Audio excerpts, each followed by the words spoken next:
Excellences, Messieurs les Présidents, à qualité de la servante de l'Éternel, je voudrais vous rappeler, Messieurs les Présidents, aujourd'hui, je suis le président de tous les Congolais. Bien, chers compatriotes, je suis un peu désolé pour m'avoir parce que j'ai une grosse... s'il te plaît. De New York là-bas, avec leur clim, ça va mieux maintenant, donc je me sens au niveau d'attaque.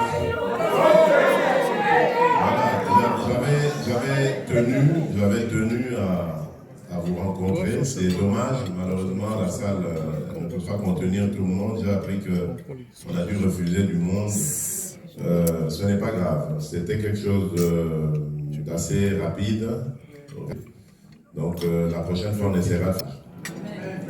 Donc, je tenais à vous voir, évidemment, parce que, comme en 2018, avant d'aller à la bataille, je suis parti d'ici et j'ai reçu votre bénédiction.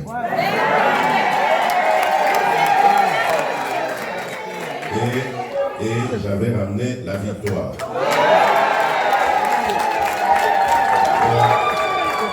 De la même 2023, je pars d'ici et j'espère, avec votre bénédiction,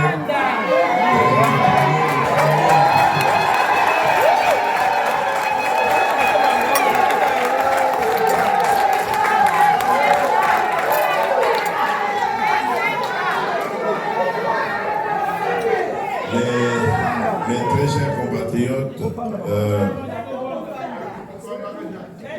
comme vous le savez, comme je l'ai dit, il va y avoir une grande bataille électorale. Ce n'est plus un secret, mais je l'annoncerai officiellement lorsque je serai à Kinshasa, par hommage d'abord à notre peuple et priorité à notre peuple, dont la majorité se trouve au Congo, donc je l'annoncerai officiellement là-bas, mais bon, vous savez, que ce soit par votre volonté et que ce soit par ma propre volonté par rapport à ce que nous avons commencé à faire dans ce pays, je vais redemander la confiance de nos compatriotes.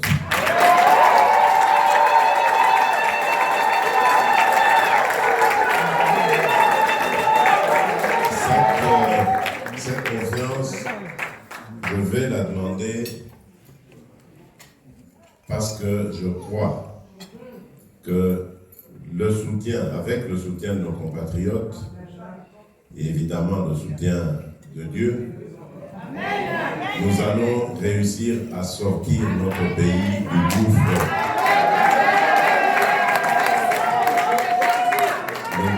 Depuis de nombreuses années. À commencer déjà par la situation sécuritaire. Vous savez que c'est depuis 1994 que la République du Zaïre, à l'époque devenue ensuite la République démocratique du Congo, tire le diable par la queue. Parce que nous avons eu le malheur d'ouvrir à nos frères voisins qui subissaient les affres du génocide. Et depuis lors, les malheurs se sont invités dans notre pays. Nous n'avons cessé de compter nos morts dans l'indifférence la plus totale de la communauté internationale. Mais aujourd'hui, je peux vous dire que grâce à la diplomatie efficace, volontariste et surtout intelligente que nous avons menée, je suis vraiment en mesure de vous dire que la situation est en train de changer en notre faveur.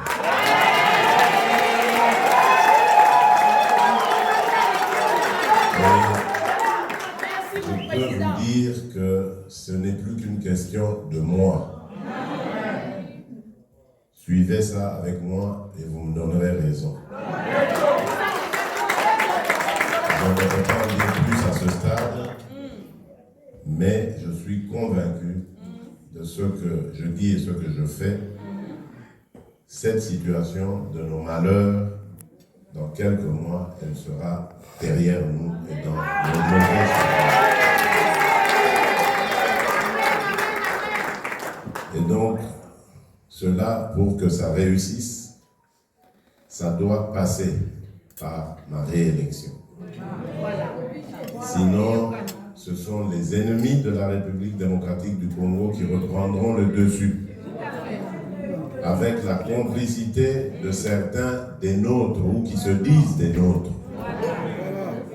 Certains qui se disent congolais alors qu'ils sont en intelligence avec l'ennemi, le fossoyeur, l'auteur de nos malheurs.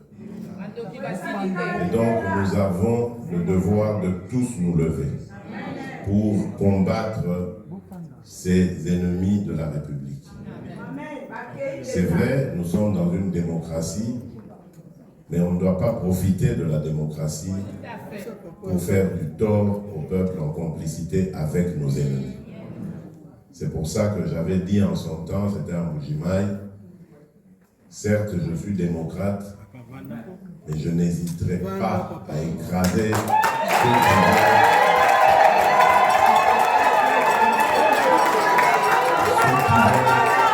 ceux qui vont mettre en péril la stabilité et la sécurité de notre pays. Et je vais le faire sans regret, sans remords. Je ne suis pas un dictateur, je ne suis pas un sanguinaire, mais pour défendre mon peuple, défendre notre dignité, je suis prêt à tout. Je crois qu'ils ont reçu le message et ils n'ont qu'à bien se préparer. Ensuite, ce qui m'a animé, la volonté qui m'a déterminé à redemander votre confiance, c'est le travail que nous avons commencé à faire aussi. Parce que, comme vous le savez, notre pays est vraiment au fond du trou, dans tous les domaines. C'est en tout cas dans cet état-là que nous l'avions trouvé. Au niveau économique et social, vous savez, les salaires dérisoires, nous avons commencé à les élever, bien que, c'est vrai, il y a encore beaucoup de travail là-dedans, mais nous sommes passés en tout cas du simple au triple dans certaines catégories, comme celle des enseignants, voire au quadruple dans d'autres, comme avec les fonctionnaires. Nous avons aussi augmenté les salaires, la solde de nos militaires. De ce côté-là, nous avons même amélioré certaines de leurs conditions de vie. Il y a encore beaucoup de choses à faire. Le gouffre était important. Mais nous avons commencé à faire un travail qui demande à continuer à être parachevé. Sur le plan social, nous avons, comme vous le savez, pris cette décision. Je me souviens en 2019, lorsque je l'avais décrété, nous étions encore dans cette fameuse coalition FCC-Cash. Nos amis du FCC nous disaient, c'est de la folie, vous n'y arriverez jamais, la gratuité de l'enseignement. Vous vous souvenez? Eh bien, aujourd'hui, c'est une réalité. Et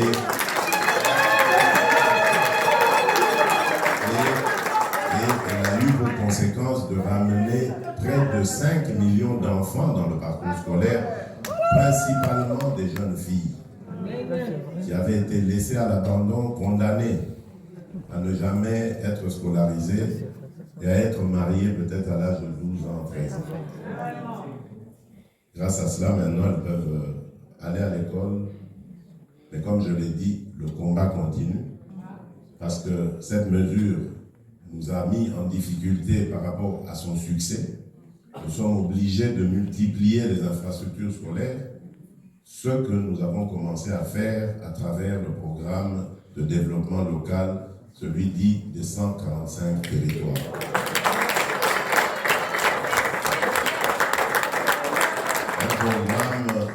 consiste en réalité à développer notre pays à partir de la base. Parce que vous devez sûrement l'avoir entendu, nos milieux ruraux sont en train de se dépeupler, alors que jadis, c'était les milieux qui fournissaient les centres urbains, et les gens étaient fiers de rester dans leur territoire, dans leur village. Moi, je me souviens, en 1983, de 83-84, à l'époque du régime du maréchal Mobutu, nous avions été contraints, parents et enfants, à être relégués au village. Nous sommes restés quasiment une année scolaire parce qu'on ne pouvait pas aller à l'école, on nous avait interdit de choses, mais nous vivions heureux. Malgré cette difficulté, il y avait à manger à gogo, il n'y avait pas de famine dans nos villages. Il y avait vraiment de l'abondance.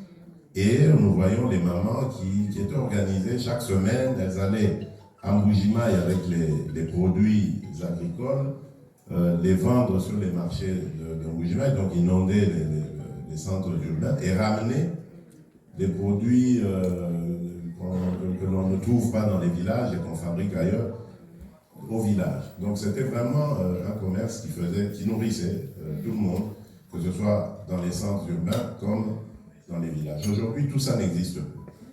Les jeunes sont partis par désespoir dans les centres urbains et là-bas, face au chômage, au banditisme, que sais-je encore, beaucoup d'entre eux ont choisi d'aller à l'étranger ou dans les mines, risquer leur vie, alors qu'ils pouvaient avoir un autre destin, parce qu'ils avaient étudié, ils pouvaient servir leur communauté. C'est pour ça que ce programme va beaucoup nous aider, d'abord à garder nos populations dans les milieux où elles vivent, à développer ces milieux et peut-être même à faire revenir ceux qui étaient partis vers les centres urbains, qui n'ont plus rien à faire là-bas, et qui peuvent amener leur expertise, leur expérience dans ces centres urbains. Et donc, nous allons développer les 145 territoires en y fabriquant des infrastructures scolaires, sanitaires, d'abord en mettant aussi l'administration, parce que bientôt, vous allez voir, on va commencer l'identification de la population. Il faut que dans tous les lieux de la République, il y ait des administrations pour désormais gérer les Congolais, savoir à combien nous sommes finalement. Exactement. Et voilà comment nous allons petit à petit aller vers le développement de notre pays. On va commencer à la base, tout le monde va s'y mettre et nous allons petit à petit comme ça créer de la richesse, des moyens. On va relier notre pays parce qu'il y a un programme de construction de routes de dessert agricole, mais aussi de routes pour évacuer les denrées. Il y a un programme d'attribuer une brigade agricole et une brigade routière à chaque territoire pour favoriser justement ces productions et entretenir les routes. Et aussi, enfin, adduction d'eau et de l'électricité, parce que sans cela, on ne peut pas espérer au développement. On va le faire comme ça dans 145 territoires. Il y a un engouement formidable. J'ai été vraiment touché d'apprendre que dans d'autres de nos territoires, ils n'ont jamais vu ça. C'est la première fois. Quand vous regardez les centres de santé qu'il y avait là-bas et ce qu'on fait maintenant, c'est impressionnant. Ça demande à continuer, nous allons continuer. Et je vais commencer une première itinérance. Là, à mon retour déjà, la semaine prochaine, je vais commencer à aller voir là où ça a marché, là où ça traîne encore pour essayer de booster, comme j'avais fait pour la petite histoire il y a quelques mois pour la francophonie. Je me suis mis derrière tous ces... Merci, Béton.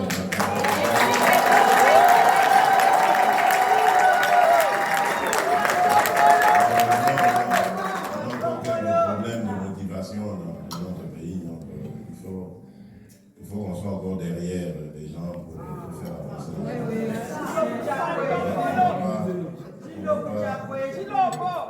On ne va pas renoncer à cela.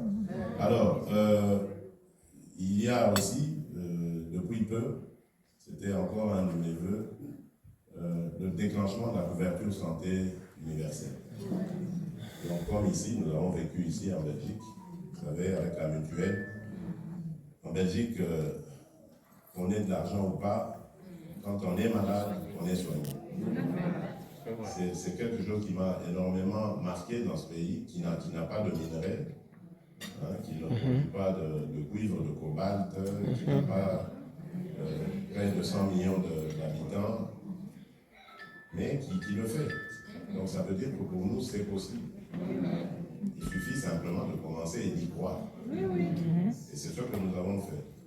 Alors nous avons privilégié la catégorie mère-enfant, parce que c'est la plus vulnérable, c'est là qu'on trouve le plus grand taux de mortalité dans notre population, en déclenchant le processus d'accouchement gratuit. Mais en fait, ces consultations prénatales d'abord, accompagnement de la maman pendant l'accouchement et après encore pendant un mois. Et on en profite aussi pour donner des consultations de planning familial, parce qu'en même temps, il faut éduquer la femme à ne pas...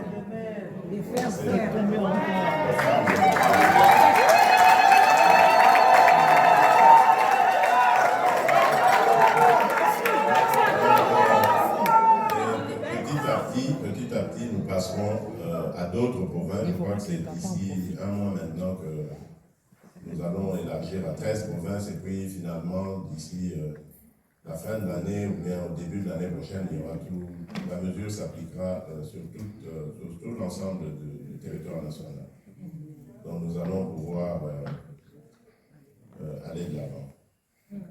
Et au-delà de ça, on verra dans d'autres pathologies, pour d'autres catégories aussi, comment nous allons généraliser cette mesure.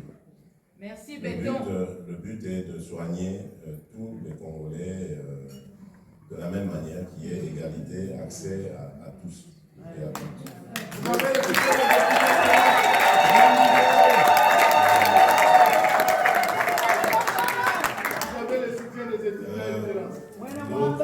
Il y a aussi une autre difficulté que nous avons trouvée en arrivant, c'est-à-dire cette situation qui consistait à voir toutes nos richesses minières prendre des destinations inconnues, enrichir ceux qui les exploitaient et nous laisser toujours dans notre situation de pauvreté.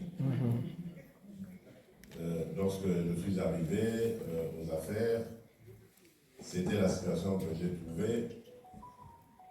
Malheureusement, pendant 2 ans, nous avons passé notre temps avec nos amis du FCC à patauger, parce qu'ils ne voulaient pas que ce qu'on prenait comme décision soit salvateur pour le pays, et donc il fallait que nous échouons. Et bon, c'est ce qui a amené d'ailleurs au divorce.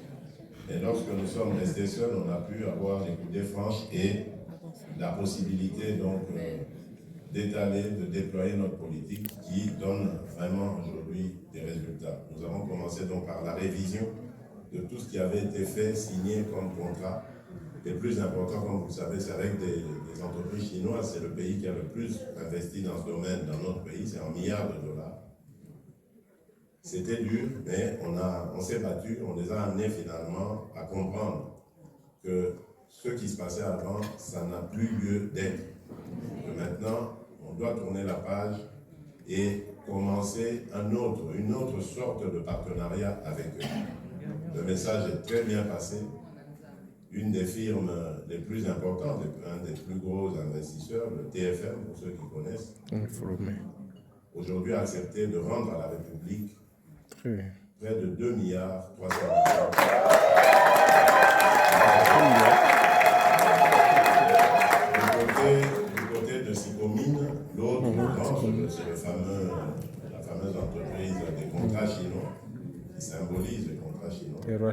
Les discussions vont bon train, on va très bientôt atterrir, et ce qui est déjà gagné, c'est qu'ils vont augmenter leurs investissements à 6 milliards de dollars.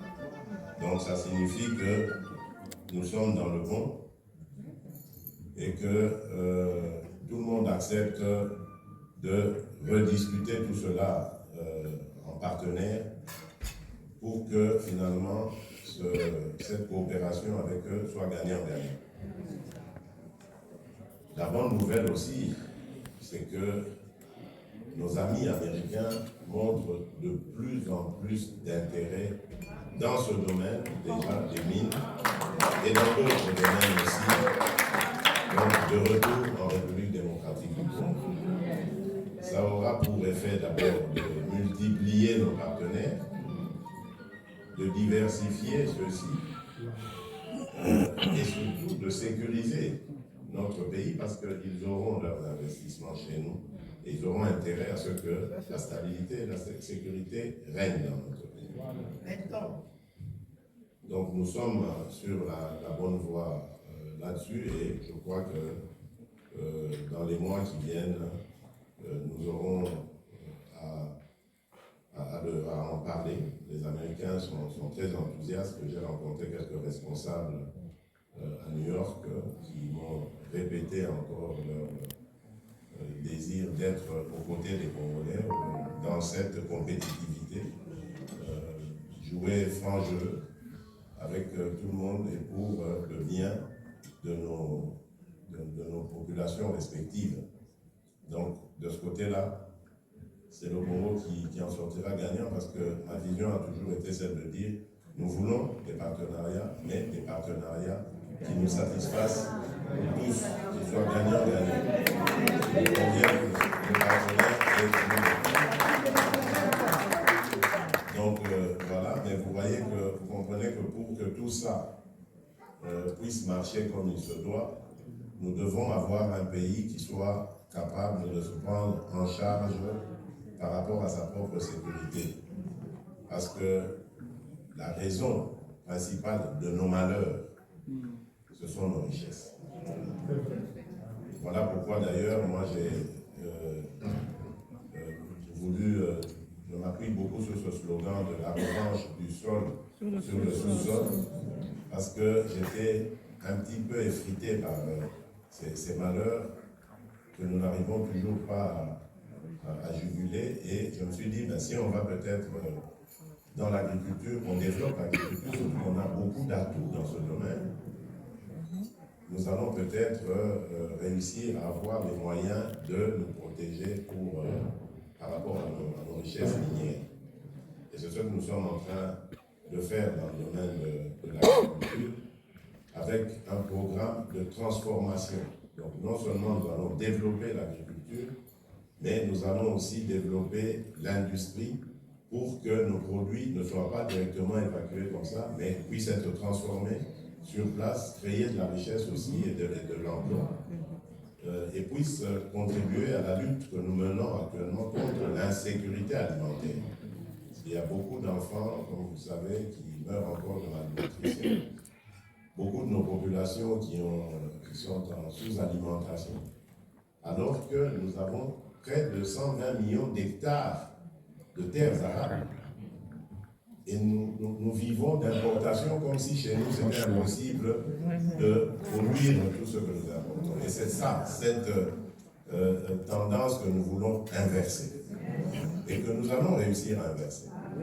Parce que le programme est ambitieux et les engins sont commandés. Vous allez voir que ça va, quand ça va commencer à arriver, ça va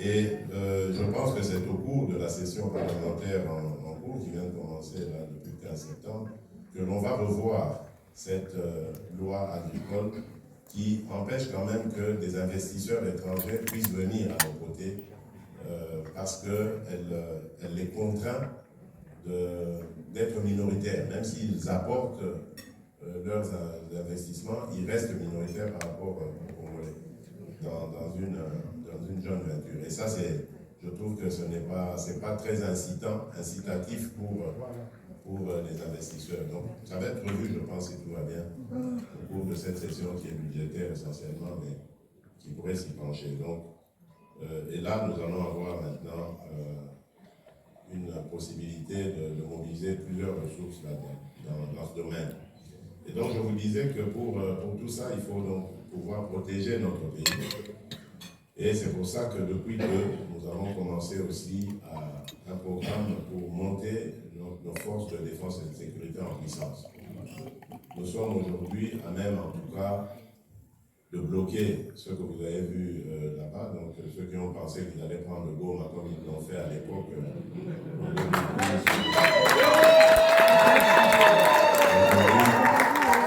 Aujourd'hui, ils sont en train de revoir leur capture. Et ils sont très au fait parce que vous savez, ils nous ont tellement infiltrés pendant toutes ces années qu'il y a de nos compatriotes qui jouent encore à ce jeu. Il y en a qui ont réussi à neutraliser, d'autres passent encore à travers les mailles du filet, mais plus pour longtemps.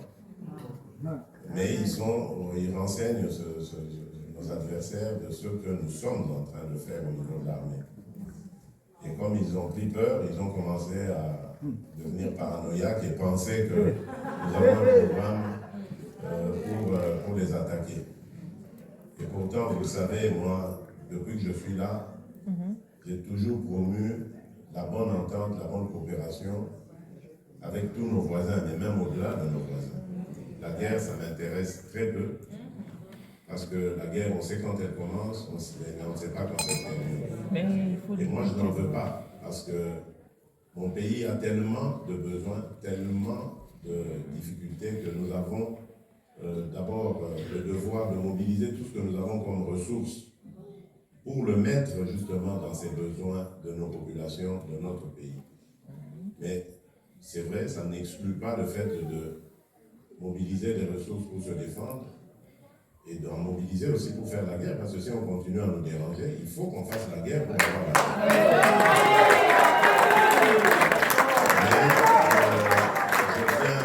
Je tiens à remercier vraiment, principalement, les États-Unis d'Amérique, parce que leur implication a permis d'éviter, je veux dire, l'embrasement de la région. L'embrasement surtout de la situation actuelle. Ils ont mis beaucoup de pression et aujourd'hui, Dieu merci, ils commencent même à prendre des sanctions, comme nous le demandions, contre cet agresseur injuste et barbare, pilleur de nos ressources et qui les pille en nous laissant des malheurs par la violence et la destruction de tout ce que nous avons et de nos populations aussi. Donc je suis vraiment heureux de vous dire que les États-Unis sont en pointe pour nous éviter cela. Mais vous devez le savoir, aujourd'hui, nous avons une armée qui est encore en réforme, en changement. Mais les jeunes ont répondu nombreux à mon appel. Nous sommes presque à la fin de la formation de 40 000 hommes. Wow.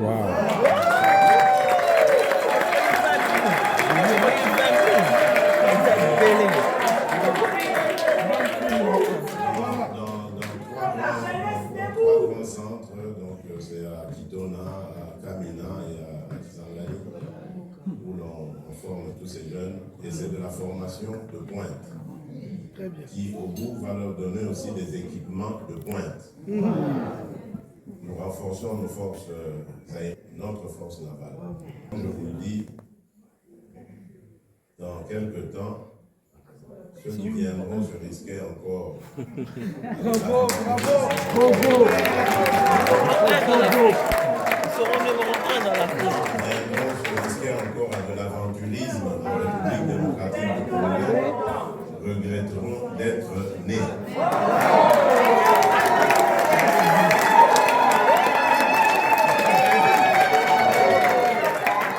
Au sujet même de ce conflit, il faut que je vous l'explique.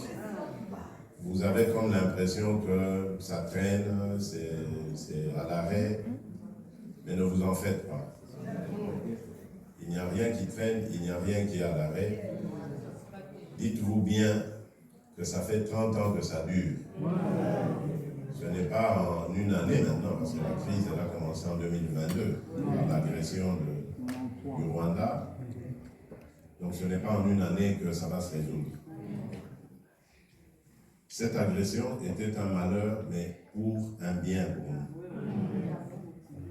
Parce que si elle n'avait pas eu lieu, nous n'aurons pas su ce que nous savons et que nous dénonçons aujourd'hui, et qui fait très mal à l'ennemi. Il faut du temps, parce que l'ennemi avait pris le temps d'installer sa stratégie, basant d'abord celle-ci sur la commisération de la communauté internationale, qui s'était prise de pitié pour le Rwanda après le génocide. Ils ont donc profité de tous ces soutiens. Et ensuite, vous savez, ils ont renversé le régime de Kinshasa de l'époque, du maréchal, ont pris donc la place de ce dernier à travers le régime de l'AFDL. Malheureusement, le défunt musée Laurent Désiré Kabila l'a compris très bien, mais trop tard, malheureusement. Et donc, il a été assassiné, vous le savez. Et donc, le Rwanda, à ce moment-là, avait déjà pris racine dans notre pays. Et pour bien s'ancrer dans le pays, il a développé des complicités dans la communauté internationale à travers des multinationales et bien d'autres choses, au nom de nos richesses, en vendant nos richesses. Malheureusement, le régime de mon prédécesseur, l'histoire le saura, l'histoire jugera, moi je ne suis pas là pour le juger, n'a pas su endiguer cela. Et donc, Paul Kagame, pour ne pas le citer, a pris de l'influence dans l'Est de la République démocratique. En fait, l'Est de la République démocratique du Congo n'avait de nord Kivu, sud Kivu, Maniema que le nord. En réalité, c'était une terre de privilège et qui appartenait au Rwanda. Pas au Rwanda, je ne veux pas parler du pays, au régime Kagame. Parce qu'ici, je le redis encore, n'en voulez pas aux Rwandais. D'ailleurs, ils sont en majorité contre ce régime, je peux vous l'assurer. C'est Paul Kagame et sa clique qui se sont organisés pour punir d'abord les Rwandais, leurs propres frères, et pour nous punir en nous remerciant en monnaie de singe, merci, d'avoir sauvé une grande partie de nos frères rwandais qui fouillaient les massacres. Donc c'est vous dire que nous avons pendant près de 30 ans été absents de tous ces grands rendez-vous internationaux dans lesquels le Rwanda parlait en notre nom et mentait sur la situation du Congo. Et il a pris notre place. Les gens, ne nous voyant pas, ne nous entendant pas, ont cru que, bon, Kagame avait raison dans ce qu'il fait. Aujourd'hui, Dieu merci, nous commençons à leur ouvrir et les yeux et les oreilles. Et ça va changer.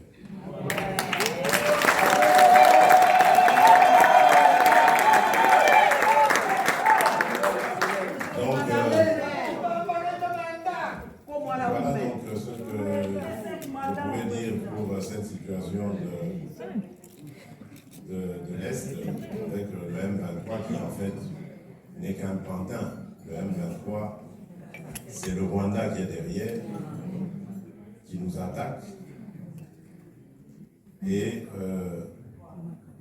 fait semblant de maquiller ça en un conflit congolais, inter-congolais, et veut que nous négocions avec ces pantins.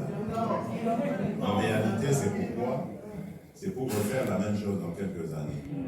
Ces pantins vont venir, ils discutent avec nous, on conclut des accords, ils rentrent dans nos institutions, ils Ils deviennent des espions de Kigali. Et le moment venu, ils donnent le signal et puis on invente une autre rébellion qui revient encore une autre rébellion. Et tous ces gens, on les prend où? On les prend dans les réfugiés. Si vous vous souvenez, je vous ai parlé ici du génocide de l'époque du génocide rwandais en 1994. Il y avait des populations Tutsi au Congo. Et lorsque ceux qui fouillaient, qui étaient des Hutus, qui fouillaient, après, parmi eux, il y avait des génocidaires, évidemment, pas tous, mais il y avait des génocidaires. Donc quand ils ont fui, ils sont rentrés dans notre pays. Souvenez-vous d'ailleurs de cette polémique qui consistait à dénoncer des gens qui viennent comme réfugiés, mais armés.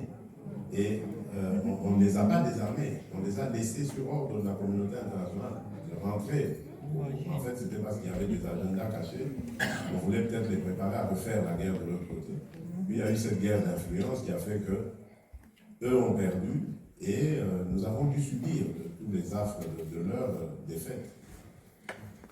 Et pendant qu'ils étaient au Congo, ils ont commencé aussi à massacrer des populations Tutsi qui ont fui, qui sont retournés vers le Rwanda. Et que le Rwanda n'a jamais intégré. Que le Rwanda a bloqué en disant vous êtes des Congolais, vous devez rester là-bas. Mais en fait, ce n'était pas la vraie raison. C'est vrai, c'est peut-être des Congolais, certes, mais la vraie raison, c'était de les mettre dans une situation de dépendance interminable. Parce que c'est dans ces populations-là qu'ils vont toujours chercher les combattants qui nous font la guerre. Tous ces gens des M23 et tout ça, quand vous les entendez, vous verrez, ah oui, on ne veut pas de nous là-bas. Pourtant, nous, on est de là-bas, on est né là-bas, on a grandi là-bas, on nous a chassés de là-bas. Parce que c'était ça la manipulation. Voilà pourquoi j'étais parti au mois de février de cette année à Genève pour dénoncer cela, mais aussi rencontrer le haut-commissaire de tous les réfugiés. Et lui dire, bon, moi je veux mettre fin à cette histoire. Nous allons prendre nos chefs coutumiers, nos administrateurs, nous allons regarder réfugié par réfugié qui était au Congo à l'époque, qui en avait été chassé, etc., pour ramener tous ces gens au Congo. Et ôter au Rwanda ce prétexte qu'il brandit tout le temps de dire ah, ils ne veulent pas de leurs compatriotes. C'est totalement de la manipulation. Et c'est sur cette manipulation que le Rwanda a basé sa stratégie de destruction de la République démocratique du Congo. Comme si nous avions causé des malheurs à Paul Kagame. Bon, je me souviens, j'ai déjà vu des images de Paul Kagame avec le maréchal Mobutu. Donc ça veut dire que le maréchal Mobutu, qui était connu comme un ami très proche de l'ancien président Pierre Emmanuel, recevait quand même Paul Kagame. Alors au nom de quoi, de quelle vengeance peut-on nous faire subir tant de difficultés, de misère? Pour quelle haine qu'il a comme ça contre nous? Mais bon, tant pis pour lui, il n'a qu'à s'en sortir avec ses sentiments de haine, et nous ne voulons plus de ça chez nous. Nous voulons nous en débarrasser et nous allons nous en débarrasser.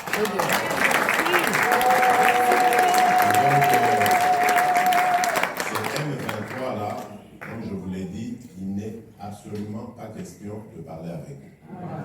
J'ai dit à tous ceux qui m'en ont parlé qu'il y a un processus, il y a un médiateur, l'ancien président kenyan, Uhuru Kenyatta, il y a le président João Lourenço d'Angola qui aussi fait de la médiation à sa manière, désigné par l'Union africaine. C'est à eux de prendre langue avec ces bandits-là, pas à nous. Nous avions initié un processus à Nairobi, où nous avions même commencé à recevoir les groupes armés, y compris le M23. Mais eux, au moment où on était, ils avaient envoyé une délégation à Nairobi, ils ont commencé la guerre sur le champ de bataille, sur le territoire national. C'est là que nous les avons exclus, et de la conférence de Nairobi, et des discussions désormais pour dire c'est fini. vous êtes des terroristes, parce que quand on vient vous tendre la main pour que vous fassiez part de vos revendications et qu'on voit comment on peut intégrer tout le monde et recommencer la vie normalement, vous choisissez ce moment pour faire la guerre et tuer des Congolais. Donc vous n'êtes pas Congolais. Voilà comment on est arrivé à les qualifier de terroristes et les écarter. Et depuis lors, je reste intransigeant. Pour nous, soit ils rentrent dans le processus comme on a eu de Nairobi avec tous les autres groupes armés, et comme on a décidé, c'est-à-dire on va vers le programme de DDRCS, démobilisation, désarmement, réinsertion, ou bien ils continuent à s'entêter comme ils s'entêtent et ils le regretteront. Alors pour le moment, la situation est entre les mains évidemment de la communauté est-africaine, comme vous le savez, qui avait chargé la force est-africaine de ramener justement ces terroristes du M23 dans le précantonnement d'abord pour les désarmés et ensuite dans le cantonnement à Kini. Mais ils, sûrement entêtés par leur parrain rwandais, ils refusent de s'exécuter là-dessus. Nous avons, comme vous le savez, un processus électoral et surtout, nous avons près de 2 millions, plus de 2 millions même de compatriotes qui vivent dans des conditions infrahumaines parce qu'ayant fui toutes ces localités qui ont été occupées par ce M23, fait par le Rwanda. Donc nous avons une urgence à la fois humanitaire et électorale. Et nous avons des limites. Nous discutons avec la communauté internationale, la communauté régionale, et nous attendons que des solutions soient trouvées de manière pacifique. Lorsque nous allons faire le constat, et faire constater d'ailleurs à tout ce monde qu'ils ont été incapables de régler ça pacifiquement, nous prendrons nos responsabilités. Et à ce moment-là, advienne que pourra. Mais comme je l'ai dit, nous n'allons pas perdre cette guerre. Voilà, donc ce qu'il en était pour cette situation, donc tranquillisez-vous, il n'y a absolument ni passivité de notre part, ni complicité comme j'entends certaines mauvaises langues le dire. Ce qu'il y a, c'est simplement de la retenue, parce que nous voulons d'abord nous voulons donner la chance à la diplomatie, à la paix, plutôt qu'à la guerre. Mais nous n'hésiterons pas à faire la guerre si c'est ça l'ultime option pour libérer nos populations. Je terminerai peut-être par dire brièvement aussi un autre atout sur lequel, deux atouts sur lesquels nous allons beaucoup surfer dans les années qui viennent si les Congolais me redonnent leur confiance.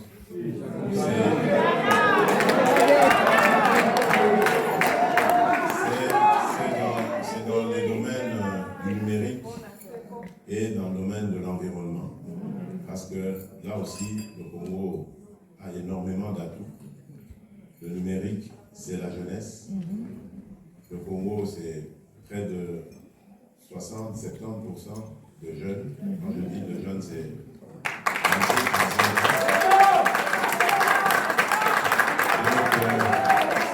C'est un avenir garanti pour nous, un avenir radieux qui est garanti pour nous, pour notre pays. Et donc, c'est de notre devoir à nous, dirigeants d'aujourd'hui, de préparer la jeunesse aux enjeux de demain. Et ces enjeux vont être très importants. Ces enjeux, c'est la transition industrielle, énergétique, écologique. Ces enjeux, c'est la taxe carbone, ce que la République démocratique du Congo peut donner. Ces enjeux, c'est l'intelligence artificielle. Donc tout ça, nous devons préparer notre jeunesse à ces batailles. Et comme notre pays sera un des précurseurs, un des moteurs même de cette transition énergétique, nous devons nous positionner. Et qui sait, devenir peut-être ce que l'Arabie Saoudite a été pour le pétrole, mais nous, dans la révolution industrielle, de la nouvelle industrie.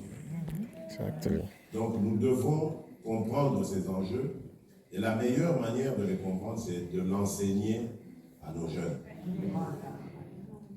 Et voilà les armes que nous préparons pour le bonheur de nos populations demain. La sécurité, mais également les enjeux à venir. Parce que nous sommes un grand pays, un grand peuple, un pays qui est envié, un peuple qui est parfois distrait par ses querelles internes, ses divisions telles que le tribalisme, l'exclusion, le clanisme, enfin toutes ces divisions inutiles. Et l'ennemi guette, il est aux aguets et cherche à venir nous prendre ce que nous ne voulons pas nous-mêmes utiliser. Nous devons l'apprendre à nos enfants et les préparer à protéger leur pays, mais également à défendre leur position. Nous avons un grand peuple, je l'ai dit, et nous avons Dieu qui a béni ce pays. On n'avait rien demandé. Aujourd'hui, regardez, nous sommes au centre de plusieurs intérêts. Nous avons dans nos sols, nos sous-sols, des richesses immenses, mais que nous devons pouvoir mettre à profit pour d'abord nos intérêts et les intérêts du monde. Aujourd'hui, on parle de dérèglement climatique. En tout cas, une partie de cette solution pour lutter contre ce dérèglement climatique se trouve en République démocratique.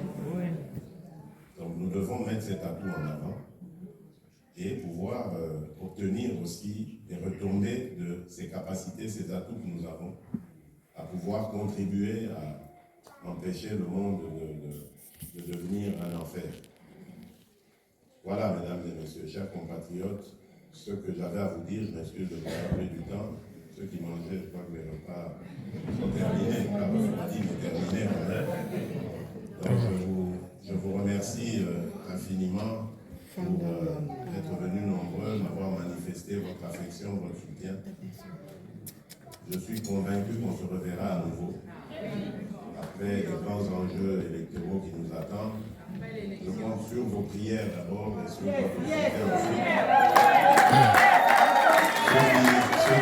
Ceux qui ont été s'enrôler ici, n'oubliez pas d'aller voter.